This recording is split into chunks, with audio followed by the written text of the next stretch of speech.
Assalamualaikum dan selamat sejahtera. Kita tengok hukum indeks yang seterusnya. A kuasa 1 per N sama dengan punca kuasa NA. Okey, kalau kita nampak kuasanya 1 per N, 1 per ini maksudnya punca kuasa. N di bawah ini kita tulis di luar sini. Katakanlah kalau A kuasa 1 per 3, macam mana kita tulis? Kita akan tulis punca kuasa 3A. Jika contoh lain, B kuasa 1 per 6, maka kita akan tulis punca kuasa, sebab ini ada 1 per 6, ini kita tulis di luar, B kita tulis di dalam. Okey, cuba kita tengok contoh 1.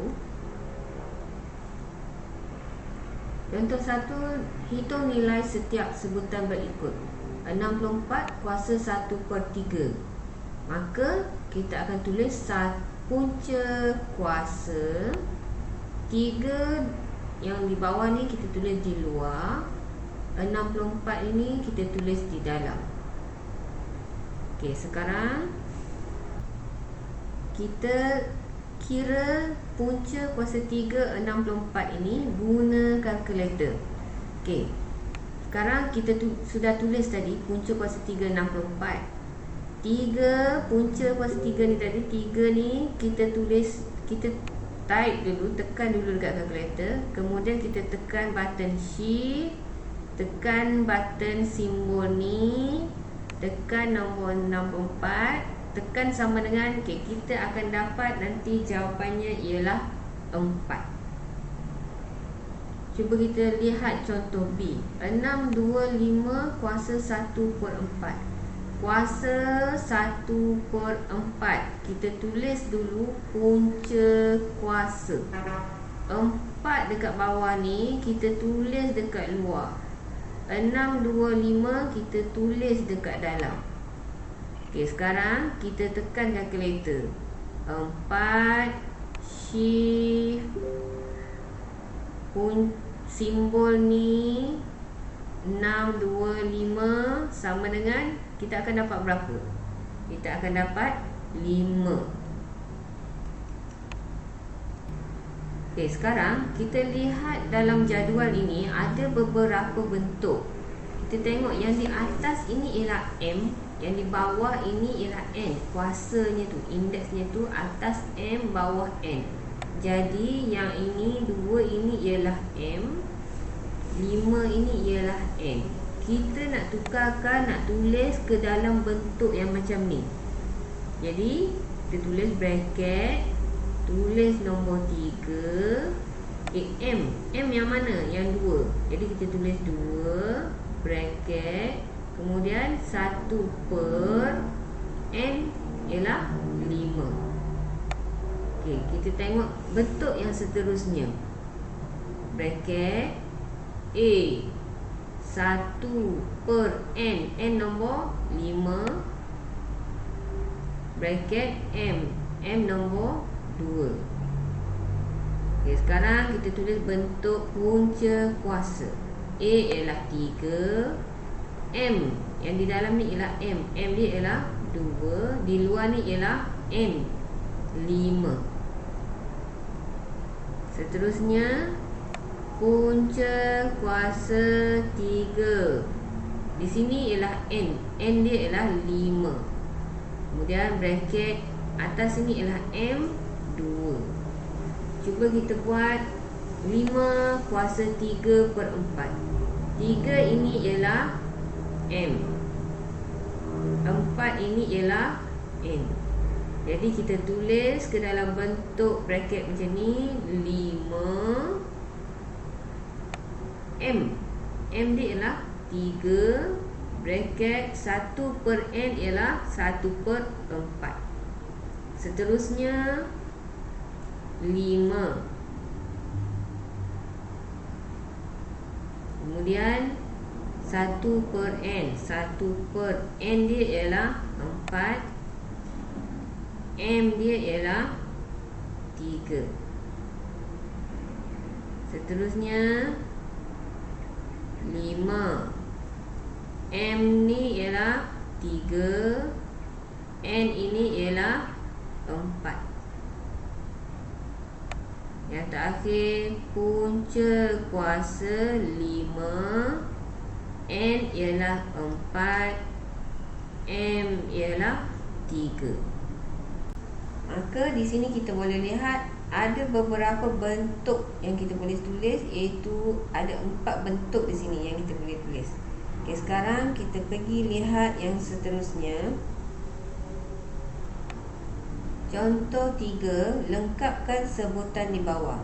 Soalan sudah bagi dekat kita punca kuasa 3 27. Okey, dia sudah bagi kuasa di sini ialah kuasa 1/3.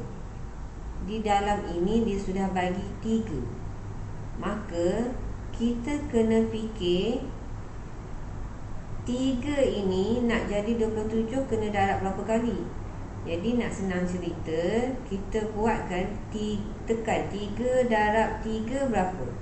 9. 9 darab 3 27. Maka di sini ada berapa kali 3? 1, 2, 3. Jadi dekat sini dalam kotak kosong ini ialah 3. Selepas itu di dalam kuasa di dalam kurungan ini dengan kuasa di luar ini kita perlu darab. Di sini kita boleh ringkaskan 3 dengan 3, kita boleh ringkaskan, permudahkan 3 darab 1 3, 3 darab 1 3. So di sini 1 darab 1 ialah 1. 3 kuasa 1 ialah 3.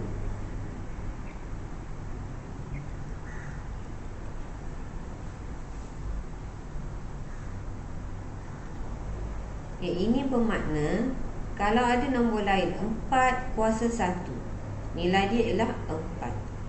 6 kuasa 1, nilai dia ialah 6. Y kuasa 1, jawapan dia ialah Y. Contoh B, punca kuasa 5 32. Di ruang jawapan sini dia sudah sediakan 2 kuasa 1/5.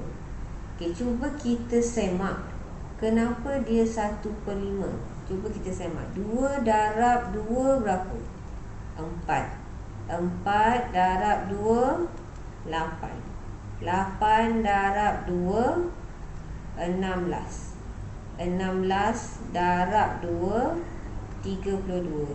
Maka di sini ada berapa kali 2 yang kita darabkan? 1, 2, 3, 4, 5. Bermaksud 2 kuasa 5 ialah 32. Di sini 1/5 ini ialah yang bentuk ini tadi, punca kuasa 5. Jadi apa yang kita kena tulis dekat kawasan luar sini, dalam kotak kosong ini? Kita kena tulis 2 kuasa 5 ni. 5 ni kita kena tulis. Sebab 1/5 ini ialah soalan bagi tadi, punca kuasa 5. Okay, sekarang di luar dan di dalam indeks ni kita kena darabkan. Boleh permudahkan 5 darab 1 5, 5 darab 1 5. Jadi 1 darab 1 2 kuasa 1. 2 kuasa 1 ialah 2. Okey, sekarang kita lihat contoh terakhir. Di sini dia sudah bagi punca kuasa 6, N kuasa 3. Di ruang jawapan kita sudah diberi N kuasa 3. Okey, N kuasa 3 ini sudah diberi. Maka yang belum ada ialah punca kuasa 6 ni. Punca kuasa 6 kalau ditukarkan kepada bentuk pecahan, dia akan menjadi 1/6. Okey, 3 dan 6 ini kita perlu darabkan. 3 dan 6 boleh permudahkan. 3 darab 1 3, 3 darab 2 6. Maka di sini apa yang tertinggal di dalam kotak ini ialah 1/2. Di ruang jawapan terakhir ini kita tulis 1/2. Okey. Selamat mencuba.